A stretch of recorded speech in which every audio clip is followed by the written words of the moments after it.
Shalom, selamat pagi Bapak Ibu Saudara, salam sejahtera dan salam sehat selalu untuk kita semua. Berjumpa kembali dalam renungan firman Tuhan pada pagi hari ini.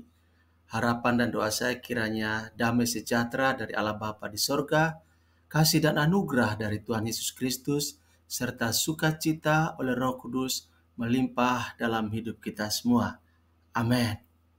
Bapak Ibu Saudara, sebelum kita membaca dan merenungkan firman Tuhan, mari kita berdoa terlebih dahulu, mohon pimpinan Tuhan. Kita berdoa.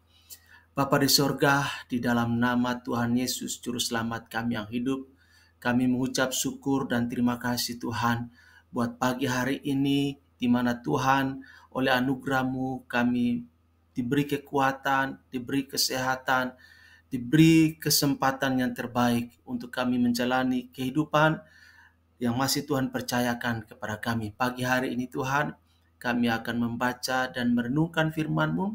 Mari Tuhan menolong kami supaya kami bisa mengerti apa yang menjadi pesan Tuhan buat kami, supaya kami bisa menjalani kehidupan kami dengan taat dan takut akan Tuhan, melakukan firman-Mu dalam kehidupan kami. Terima kasih Tuhan berfirman buat kami telah siap untuk mendengarkannya. Di dalam nama Tuhan Yesus kami berdoa dan bersyukur. Haleluya. Amin. Bapak Ibu Saudara, pada kesempatan ini pembacaan firman Tuhan terambil dari 2 Korintus pasal 5 ayat yang ke-15. Demikian firman Tuhan. Dan Kristus telah mati bagi semua orang, supaya mereka yang hidup tidak lagi hidup untuk dirinya sendiri, tetapi untuk Dia yang telah mati dan telah dibangkitkan untuk mereka. Demikian firman Tuhan buat kita pada kesempatan ini. Yang berbahagia adalah setiap kita yang membaca, merenungkan, dan melakukan firman Tuhan dalam hidup kita setiap hari. Amin. Bapak Ibu Saudara yang dikasihi oleh Tuhan Yesus Kristus, pada zaman ini kita bisa menyaksikan bahwa kehidupan manusia semakin hari semakin berfokus kepada dirinya sendiri. Manusia semakin egosentris, membuat manusia semakin memuji dirinya sendiri dan hidup hanya untuk memuaskan dirinya sendiri. Mereka berusaha mencukupi kebutuhan sendiri dan sedapat mungkin hanya berelasi dengan orang lain jika itu membawa keuntungan bagi mereka. Pujian juga hanya ditujukan pada orang-orang yang memiliki penampilan fisik yang cantik, yang kaya, yang ganteng, bukan lagi kepada orang-orang yang taat, yang jujur, dan yang melakukan kebenaran. Justru orang-orang yang taat, orang-orang yang melakukan kebenaran, orang-orang yang jujur dibenci, dimusuhi, bahkan disingkirkan. Itulah tren hidup manusia di zaman ini. Kenapa bisa terjadi demikian, Bapak Ibu Saudara? Karena manusia terjebak dan terpenjara oleh berbagai hal duniawi, sehingga manusia berlomba-lomba untuk menggapainya demi sebuah pengakuan dari dunia ini. Bapak Ibu Saudara yang dikasihi oleh Tuhan Yesus Kristus, firman Tuhan yang kita baca, yang ditulis oleh Rasul Paulus, bertujuan untuk mengingatkan kita semua sebagai murid Kristus, sebagai orang-orang Kristen, agar kita tidak hidup untuk diri kita sendiri, tetapi kita hidup untuk Kristus yang telah mati dan yang telah dibangkitkan dari kematian, dibangkitkan dari antara orang mati.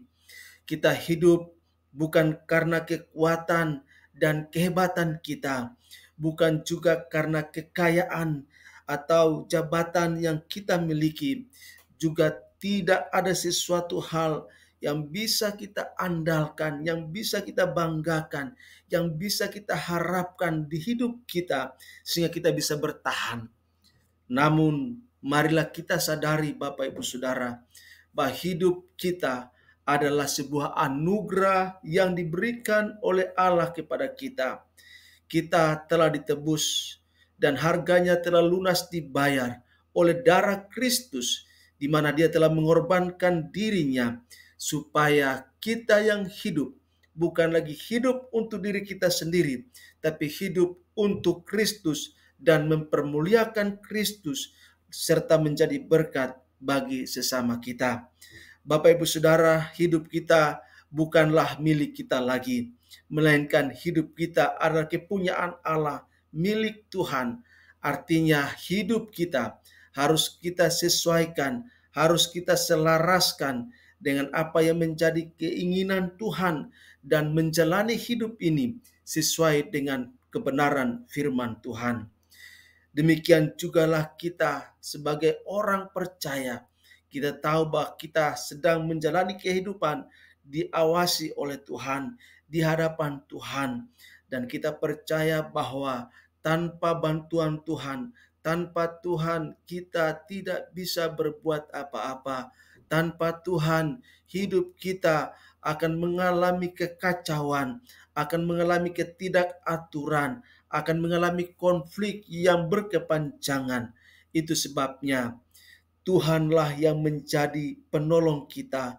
Tuhanlah yang menjadi kekuatan bagi kita. Tuhanlah yang menjadi sandaran dan harapan hidup kita.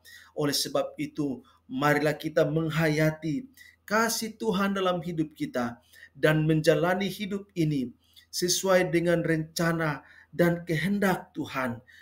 Kita layak bersyukur atas pengorbanan Kristus dan sungguh-sungguh mempersembahkan hidup kita untuk kemuliaan Tuhan, untuk melayani Tuhan dan menjadi berkat bagi sesama kita. Bapak Ibu Saudara, ingatlah bahwa hidup ini adalah pemberian terbaik dari Tuhan buat kita. Hidup ini adalah kesempatan yang Tuhan masih karuniakan bagi kita. Maka sudah seharusnya kita juga memberikan apa yang terbaik dalam hidup kita sebagai rasa syukur kita kepada Tuhan, sebagai rasa terima kasih kita kepada Tuhan atas segala pemberian terbaik yang sudah Tuhan nyatakan dalam kehidupan kita dari sehari ke sehari, dari waktu ke waktu sampai dengan saat ini. Biarlah kebenaran firman Tuhan ini memberi semangat, memberi motivasi bagi kita untuk hidup berbagi dengan orang lain, hidup menjadi saluran berkat bagi sesama kita, sehingga kita tidak lagi hidup hanya untuk diri kita sendiri, tetapi kita hidup untuk kemuliaan Tuhan dan menjadi berkat bagi orang lain, sehingga hidup kita punya arti, punya makna di tengah-tengah dunia ini. Kiranya firman Tuhan ini menguatkan kita. Tuhan Yesus berkati dan shalom untuk kita semua. Amin.